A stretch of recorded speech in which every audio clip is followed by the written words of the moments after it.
Welcome to ஹரிசிவ சமையல். அனைத்து சகோதர சகோதரிகளுக்கும் இனிய காலை வணக்கம். இன்றைக்கி சுலபமான முறையில் திணை சர்க்கரை பொங்கல் எப்படி செய்யலாம் அப்படிங்கிறத பற்றி தான் இந்த வீடியோவில் பார்க்க போகிறோம். இந்த மாதிரி செஞ்சு பாருங்கள், டேஸ்ட்டு வித்தியாசமாக இருக்கும்.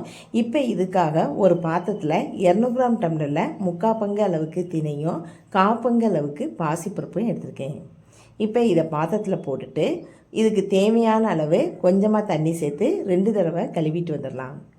இப்போ இந்த திணை முழுகிற அளவுக்கு தண்ணி ஊற்றி ஒரு அரை மணி நேரம் ஊற வச்சாச்சு. தண்ணியெல்லாம் ஃபில்ட்ரு பண்ணிவிட்டு ஒரு சின்ன குக்கரில் போட்டுக்கலாம். 1 டம்ளர் திணை பாசிப்பருப்புக்கு 3 டம்ளர் அளவுக்கு தண்ணி சேர்த்தா கரெக்டாக இருக்கும், நல்லா குழஞ்சும் வரும். இப்போ 3 டம்ளர் அளவுக்கு தண்ணி சேர்த்தாச்சு. கொஞ்சமாக கல்லுப்பு சேர்த்துருங்க. இதனுடைய மூடியும் விசிலும் போட்டு அடுப்பில் வச்சு ஃபுல்லில் ஒரு விசில் வந்த பிறகு சிம்மில் 5 நிமிஷம் வச்சுட்டு அடுப்புலேருந்து இறக்கி வச்சுருங்க. இப்போ ஒரு பாத்திரத்தில் அதே டம்ளரில் 2 டம்ளர் அளவுக்கு வெல்லமும் 1/4 டம்ளர் அளவுக்கு தண்ணியும் சேர்த்து அடுப்பை ஆன் பண்ணிடலாம். இப்போ இந்த வெல்லம் ஃபுல்லாக இதில் கரையணும். இப்போ குக்கரை எடுத்து இந்த மூடி எடுத்தும் பார்த்துடலாம். நல்லா வெந்து வந்திருக்கு. இப்போ ஒரு ஃபில்ட்ரு மூலமாக இந்த வெள்ளை தண்ணியை ஃபில்ட்ரு பண்ணிக்கலாம். ஏன்னா ஒரு சிலரில் தூசி இதெல்லாம் இருக்கும், அதுக்காக இந்த மாதிரி ஃபில்ட்ரு பண்ணிடுங்க.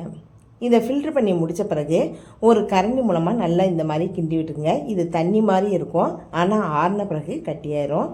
கொஞ்சமாக வாசத்துக்காக ஏலக்காய் தூள், ஜாதிக்காய் தூள், கொஞ்சமாக பச்சை கற்பூரம்.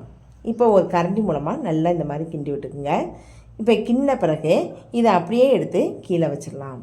அதுக்கப்புறம் இதுக்காக கொஞ்சமாக நெய்யை ஒரு ஒத்த கரண்டில் ஊற்றி எடுத்துக்கலாம். இப்போ இது மெல்ட்டான பிறகு கொஞ்சம் முந்திரி பருப்பை 2ஆக உடச்சி சேர்த்துருக்கேன், அதையும் இதோடையே சேர்த்துக்கலாம்.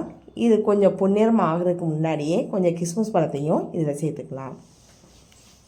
இப்போ இதையும் போட்டுட்டு திரும்பவும் ஒரு தடவை கிண்டிட்டு இந்த பொங்கலில் சேர்த்துடலாம். இப்போ பாருங்கள், சூப்பரான சுவையான திணை சர்க்கரை பொங்கல் ரெடி ஆயிடுச்சு. இதை நீங்களும் செஞ்சு பாருங்கள். தேங்க்ஸ் ஃபார் வாட்சிங்.